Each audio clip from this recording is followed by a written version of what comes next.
जय हिंद। आज के इस वीडियो में हम आपको जनरल नॉलेज से संबंधित कुछ क्वेश्चन बताएंगे जो कि कई बार एग्जामों में पूछा जा चुका है। आप इन प्रश्नों को एक बार देखें और इसको पढ़ें। हो सकता है आपके नेक्स्ट आने वाले एग्जाम में इनसे कोई एक सवाल आ जाए। ठीक, तो इनके बारे में हम पढ़ते हैं कि ये क्या क्या लिखे हैं और इनका मतलब क्या है।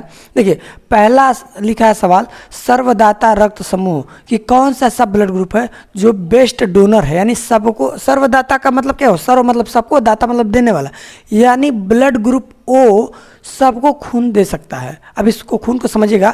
ब्लड ग्रुप बेसिकली 4 तरह के होते हैं, A group, B group, A B group और ओ ग्रुप। 4 तरह के इंसानों में ब्लड पाए जाते हैं और इन ग्रुपों का अंतर 4 तरह का होता है। देखिए, ये नहीं है कि किसी एक ग्रुप वाले व्यक्ति में आप बी ग्रुप का खून चढ़ा देंगे। देखने में लाल होने का मतलब हर चीज़ टमाटर थोड़ा होता है, वो लाल है इसका मतलब ये हुआ अगर आप ग्रुप नहीं चेक करेंगे, डायरेक्ट इसका खून उसमें चढ़ा देंगे तो आदमी मर सकता है। ऐसा नहीं है कि आप किसी का भी खून किस में चढ़ा दें, क्योंकि ब्लड ग्रुप चेक करने के बाद ही डॉक्टर आपका खून दूसरे को खून में चढ़ाता है। कहाँ से कि देखिए, अगर आपका खून ए बी है और उसका अगले वाले का खून बी है तो थोड़ी चढ़ा देगा। ठीक, तो ब्लड ग्रुप जांच करने के बाद ही डॉक्टर आपका खून दूसरे के खून में चढ़ाता है, यहाँ समझिएगा। तो ब्लड ग्रुप जो ओ होता है वो किसी को भी खून दे सकता है। ब्लड ग्रुप ओ का खून किसी भी ब्लड ग्रुप वाले व्यक्ति में चढ़ाया जा सकता है। ठीक, लेकिन एक होता है सर्वग्राही रक्त समूह। सर्वग्राही रक्त समूह का मतलब होता है कि ये जो ग्रुप है ए बी ग्रुप किसी से भी खून ले सकता है। अगर इसको मान लीजिए कोई व्यक्ति है जिसका ए बी ग्रुप का खून है, अगर उसको चोट लगा, उसका खून ज़्यादा बह चुका है, तो वो चाहे तो किसी भी ग्रुप से वो खून ले सकता है। ये इसको बेस्ट रिसीवर कहते हैं। पहले वाले को कहते हैं बेस्ट डोनर और दूसरे वाले को कहते हैं बेस्ट रिसीवर, यानी ये किसी को भी खून दे सकता है और ये किसी से भी खून ले सकता है। तो आप एक काम करिएगा, एक बार खून अपना चेक करा लीजिएगा, कहीं आपका ओ ग्रुप तो नहीं है, क्योंकि दे भले सकते हैं सबको, ले सबसे नहीं सकते हैं। दिक्कत हो जाता है ओ ग्रुप वालों का, जब इनका थोड़ा बहुत एक्सीडेंट हो जाता है, खून बह जाता है, तो इनके खून मिलने में बहुत मुश्किलें आती हैं, क्योंकि ओ ग्रुप रेयरली मिलता है, जबकि ए बी ग्रुप बाकी ग्रुप ज़्यादातर मिल जाते हैं। ठीक ना। अब यहाँ देखिए, आरएच फैक्टर किससे संबंधित है? तो आरएच फैक्टर संबंधित है रक्त से। रक्त से आरएच फैक्टर संबंधित है। आरएच फैक्टर के खोज करता है, यानी वैज्ञानिक कौन से थे जो इन्होंने आरएच फैक्टर का खोज किया? तो उनका नाम है लैंड स्टीनर एवं वीनर, यानी लैंड स्टीनर और वीनर मिलके किसका खोज किए थे? आरएच फैक्टर का। ठीक, अगला सवाल देखते हैं, रक्त को शुद्ध करने वाला कौन है? अब ये बताइए, पूरा शरीर में रक्त का ही पूरा रक्त घूमता रहता है। अब रक्त कहीं ना कहीं तो जाके छनाएगा, साफ होगा बेचारा। अब देखिए, रक्त को शुद्ध कहाँ होता है, साफ कहाँ होता है? तो वो किडनी में। किडनी को हिंदी में वृक्क कहते हैं। कई बार एग्जामों में जब कहता है कि वृक्क क्या है, ऑप्शन दे देगा किडनी है, लीवर है, लंग्स है, हार्ट है, तो आदमी समझ नहीं पाता कि वृक्क का नाम है, नहीं सुने। तो देखिए, कभी भी आपको अगर पेपर का हिंदी वर्जन ना समझ आए तो जस्ट उसके बगल में उसका इंग्लिश वर्जन दिया रहता है। आप हिंदी और इंग्लिश दोनों में क्वेश्चन को पढ़ने का प्रयास करिएगा, कि हो सकता है कुछ चीज़ें आपको हिंदी पढ़ने से क्लियर ना होती हों तो इंग्लिश पढ़ने से क्लियर हो जाए। ठीक ना। अब देखिएगा, रक्त को शुद्ध करने का कार्य शरीर में किडनी करता है। किडनी को हिंदी में वृक्क कहते हैं। अब देखिए, जब वृक्क का बात हो ही रहा है तो वृक्क का वजन, ठीक, अगला सवाल यही है कि वृक्क का भार है आपकी किडनी का वजन कितना होता है? तो 150 ग्राम की किडनी है आपके, निकाल के कभी चेक कर लीजिएगा देख के। तो सुनिए, वृक्क का वजन कितना है? 150 ग्राम। अब देखिए, रक्त का पीएच वैल्यू कितना होता है, यानी खून का, ब्लड का आपके पीएच वैल्यू कितना होता है? तो रक्त का पीएच मान 7.4 होता है। आपको हम एक ब्लड पढ़ा चुके हैं, उसमें बताए हैं कि अगर कोई किसी भी चीज़ का पीएच 7 से ऊपर रहता है तो वो क्षारीय होता है, अगर 7 से नीचे हो जाए तो अम्लीय हो जाएगा। ठीक ना। अगर किसी भी चीज़ का पीएच 7 से ऊपर होगा तो क्षारीय, 7 से नीचे होगा तो अम्लीय, अगर 7 पर रहेगा तो उदासीन, यानी न्यूट्रल हो जाएगा। जैसे पानी उदासीन है, लेकिन आपका खून क्या होता है? 7.4 होने की वजह से वो क्षारीय हो जाता है। ठीक, तो अगर कहा जाए कि खून कैसा विलयन है, यानी आपका रक्त किस प्रकार का विलयन है, तो हमारा रक्त एक क्षारीय विलयन है। अब देखिए, अगला सवाल है हृदय की धड़कन का नियंत्रक।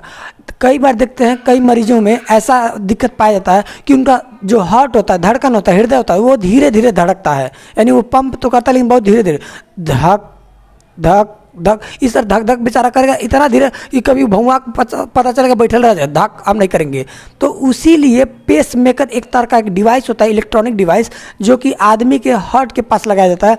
वो क्या करता है कि अगर आपका हार्ट धक धक मतलब धीरे धीरे मतलब धकधका रहा है तो उसको तेज करता है। अगर आपका बहुत तेज धक धक धक धक धक धक तो उसको स्लो मतलब नॉर्मल करता है। तो जो पेस मेकर एक मशीन, देखिए लिखा है हृदय की धड़कन का नियंत्रक पेस मेकर को कहते हैं। तो देखिए पेस मेकर एक इलेक्ट्रॉनिक डिवाइस है, इलेक्ट्रॉनिक मशीन है जो कि आपके दिल यानी हृदय के पास लगाया जाता है इस मशीन को, और ये आपके हृदय की गति को, जो धड़कन है उसको कंट्रोल करके रखता है कि बहुत तेज न धड़के और बहुत धीरे न धड़के। पता चलेगा धीरे धीरे धड़कते धड़कते अस्किता के बंद हो जाएगा, आदमी चला गया ऊपर, और बहुत तेज धड़केगा तो पता चलेगा दिल वाला फाड़ देगा।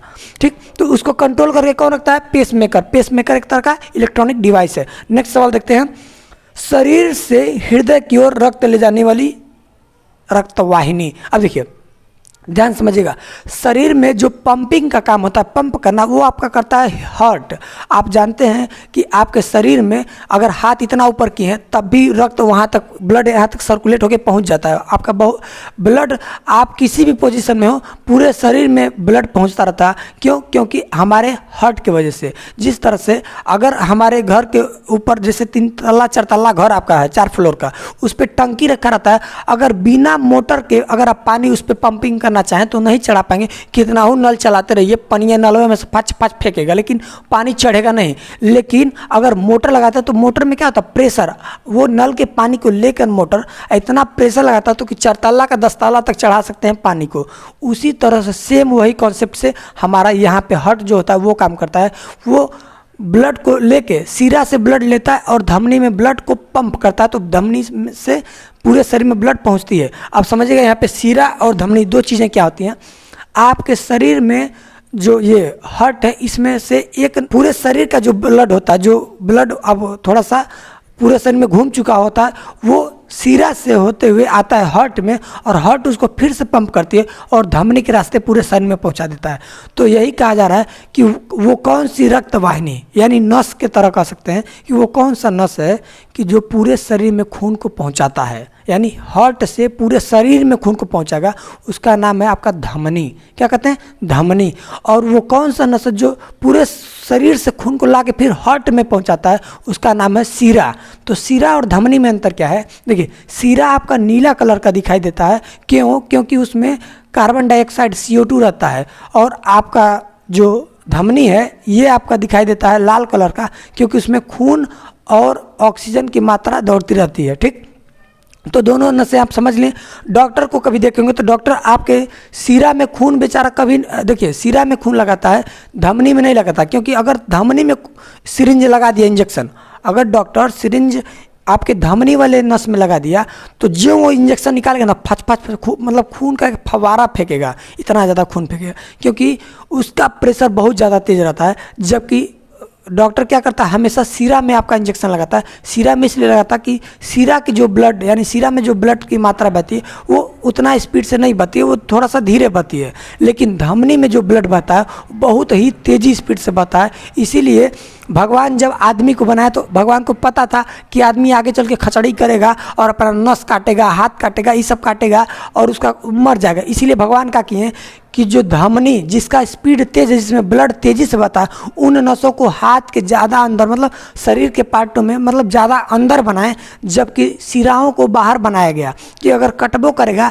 तो बेचारा डॉक्टरी तक ले जाएंगे अस्पताल तक, तब तक उसका जान बच सकता है। लेकिन अगर तनी और दर मतलब अंदर तक काट दिए ना, अगर अंदर तक काट दिए, अगर धमनी कट गया तो फिर बचा लीजिए बचबा नहीं करेगा, काहे कि उसका खून इतना ज़्यादा प्रेशर से बहता है। देखिए धमनी में 120 के रफ्तार से खून बहता है और जबकि सिरा में 80, इसीलिए ब्लड प्रेशर का जो एवरेज नॉर्मल वैल्यू है वो 120 से 80 तक को माना जाता है। ठीक, तो ये रहा हम लोग का धमनी और सिरा, इसको समझ गए। बताइए शरीर से, पूरे शरीर से हृदय में यानी हार्ट में खून लाने वाले नस को कहते हैं सिरा, और हार्ट से पूरे शरीर में खून ले जाने वाले नस को कहते हैं धमनी। तो धमनी और सिरा ये दोनों चीज़ समझ गए होंगे। नेक्स्ट सवाल चलते हैं, शरीर में ऑक्सीजन का परिवहन। तो देखिए शरीर में जब हम ऑक्सीजन लेते हैं, इस तरह से ऑक्सीजन लेते हैं तो ऑक्सीजन जाता है पहले फेफड़ा में। फेफड़ा से क्या करता है, फेफड़ा से जो खून होता है, वो फेफड़ा के पास जो खून होता है, उस खून में जो हीमोग्लोबिन होता है वो आपके ऑक्सीजन को लेके और पूरे कोशिकाओं तक जाके पहुंचाता रहता है, सब में बांटता रहता है। लो लो लो ऑक्सीजन लो, ऑक्सीजन लो। सबको ऑक्सीजन, हर कोशिकाओं को कौन बांटता है, हीमोग्लोबिन। इसीलिए कहा जा सकता है कि शरीर में ऑक्सीजन का परिवहन रक्त से होता है, रक्त के द्वारा होता है। ठीक, 12वां सवाल देखते हैं, शरीर की सबसे छोटी हड्डी। देखिए शरीर की सबसे छोटी हड्डी, तो हड्डी के चैप्टर में हम आपको पढ़ाए हैं, आप चाहें तो जाके देख सकते हैं। हड्डी के चैप्टर में हम बता दिए हैं कि शरीर की सबसे छोटी हड्डी कान की होती है, जिसका नाम है स्टेपिज। कान की हड्डी स्टेपिज। कान में 3 तरह की हड्डियाँ होती हैं, मिलियस, इनकस, स्टेपिज। तो स्टेपिज हड्डी सबसे, पूरे शरीर की सबसे छोटी हड्डी कौन है, स्टेपिज। उसके बाद आपका आता है शरीर की सबसे बड़ी हड्डी। तो शरीर की सबसे बड़ी हड्डी होती है जांघ की। जांघ की हड्डी को कहते हैं हम लोग फीमर। फीमर हड्डी शरीर की सबसे बड़ी हड्डी होती है। उसके बाद आता है, कई बार सवाल पेपर में देखा जाता है कि शरीर की चमकीली हड्डी कौन है, कौन चमकीली दिखाई देती है। तो टिबिया नाम की हड्डी जो पैर में होती है वो चमकीली होती है। कई बार सवाल इस तरह से घुमा देता है कि टिबिया नामक हड्डी शरीर में कहाँ पाई जाती है, तो पैर में। ठीक, इस तरह से आप बता देंगे। अब देखिए शरीर की सबसे बड़ी हड्डी है तो बता चुके हैं फीमर। अब यहाँ पे देखिए सबसे लंबी पेशी, मानव शरीर के अंदर सबसे लंबी पेशी का नाम क्या है, तो सबसे लंबी पेशी का नाम क्या है, सर्टोरियास। क्या नाम है, सर्टोरियास। मानव शरीर के अंदर सबसे लंबी पेशी का नाम सर्टोरियास। देखिए सर्टोरियास। ठीक, अब देखिए सबसे बड़ी ग्रंथि आदमी के शरीर में, यानी मानव शरीर में सबसे बड़ी ग्रंथि कौन है, यकृत।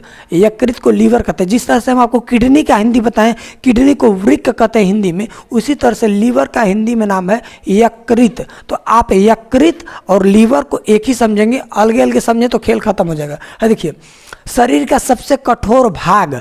देखिए जब कभी भी शरीर का सबसे कठोर भाग पूछेगा तो आप दांत का जो ऊपरी हिस्सा होता है इनामेल, उसको बताइएगा। लेकिन जब कभी भी शरीर का सबसे मजबूत हड्डी पूछेगा तो जबड़े की हड्डी, इसका नाम है मैंडिबल। मैंडिबल हड्डी शरीर का सबसे मजबूत हड्डी होता है, जबकि सबसे मजबूत भाग दांत का ऊपरी हिस्सा इनामेल होता है और दांत के अंदर हिस्सा को डेंटाइन कहते हैं। ठीक, अब यहाँ पे देखिएगा सबसे बड़ी लार ग्रंथि। लार जानते हैं ना, कभी भी हम खाना खाते हैं, कई बार सवाल पूछता है साइंस से रिलेटेड कि हम लोग का जो पाचन तंत्र होता है कहाँ से काम करना शुरू कर देता है। तो जब आप मुंह में कोई कुछ खाते हैं तो जब पूंछना चालू करते हैं तो मुख गुहा से ही पाचन क्रिया शुरू हो जाती है, क्योंकि मुख में जब हम किसी चीज़ को चबाते रहते हैं तो उसमें हमारे मुंह में जो हमेशा पानी रहता है ना, इसी को लार कहते हैं। तो ये लार उसी में लपटाता रहता है, उसी में चबा चबा के खाते हैं, लार उसी में मिलता रहता है और यही लार उसके पाचन क्रिया में मदद करता है। तो वही पूछ रहा है कि सबसे बड़ी लार ग्रंथि कौन सी है, तो पैरोटिड ग्रंथि। पैरोटिड ग्रंथि को सबसे बड़ी लार ग्रंथि कहा जाता है। नेक्स्ट सवाल देखते हैं, सबसे छोटी WBC। देखिए WBC के बारे में हम पढ़ा चुके हैं ब्लड में ही। तो WBC का जो सबसे छोटा WBC होता है वो होता है लिम्फोसाइट। लिम्फोसाइट का यही काम है कि शरीर में आने वाले प्रत्येक बीमारी को वो लड़ता है कौन, लिम्फोसाइट। ठीक, उसके बाद देखिए सबसे बड़ी जो WBC होती है उसी को मोनोसाइट कहते हैं। लिम्फोसाइट, मोनोसाइट दोनों है WBC। WBC का कभी पूरा नाम पूछ देगा तो वाइट ब्लड सेल्स कहेंगे। क्या कहेंगे, वाइट ब्लड सेल्स कहेंगे। ठीक, अब देखिए सबसे बड़ी शिरा। नेक्स्ट सवाल है, सबसे बड़ी शिरा मानव शरीर में कौन सी है, तो इन्फीरियर। इन्फीरियर नाम की शिरा जो होती है वो मानव शरीर की सबसे लंबी शिरा होती है। कौन सी, इन्फीरियर। ठीक, अब नेक्स्ट सवाल देखते हैं, RBC का जीवन काल। देखिए RBC का जीवन काल कितना होता है, तो 120 दिन तक आपके शरीर में RBC जिंदा रहती है। उसके बाद कहाँ चली जाती है, स्प्लीन में। आपके यहाँ पे स्प्लीन होता है, स्प्लीन को ही कहते हैं RBC का कब्र। RBC जब 120 दिन में मर के खराब हो जाती है उसके बाद वो स्प्लीन में चली जाती है। तो RBC का कब्र कभी पूछेगा तो क्या बताएंगे, स्प्लीन। उस स्प्लीन को हिंदी में प्लीहा या तिल्ली कहते हैं। अब देखिए नेक्स्ट सवाल देखिएगा, रुधिर का थक्का बनाने का समय कितना होता है, कितना समय में रुधिर का थक्का बनाने में कितना समय लगता है, तो 2 से 5 दिन में रुधिर का थक्का बन जाता है। आप जानते हैं कि अगर ब्लड में प्लेटलेट्स ना हो तो आपका खून, अगर आपका कहीं हाथ कट जाता है तो इतना ज़्यादा खून बह जाएगा कि आप कितना रोकेंगे खून रुकेगा नहीं। हम लोग का जब कभी हाथ कटता है तो देखते हैं कुछ देर तक खून बहता है, उसके बाद जमना शुरू हो जाता है, तो उतना दूर जम जाता है खून, उसके बाद बहता नहीं है, क्योंकि क्योंकि प्लेटलेट्स का काम क्या है, वो खून को बहने से रोकता है, यानी रक्त का वहीं पे थक्का बनाता है तो खून जम जाता है। लेकिन अगर जिसका प्लेटलेट्स कम होता है, देखेंगे उसका हाथ कट जाएगा तो खून अब बहता रहेगा, कितने लोगों में बहता रहेगा। लेकिन जिसके शरीर में प्लेटलेट्स की मात्रा ठीक ठाक है, जिसके शरीर में प्लेटलेट्स सही है, उसका कटता भी है तो कुछ देर से दबा के रखिए, छोड़िए, खून बहना बंद हो जाएगा। ठीक, प्लेटलेट्स क्या करता है, उसको बहने से रोक देता है। ठीक, ये जानकारी आप समझ गए, कुछ बायोलॉजी से ये रिलेटेड था। इसको फिर नेक्स्ट वीडियो में हम लोग किसी और नए टॉपिक पे मिलेंगे। तब तक के लिए जय हिंद, जय भारत।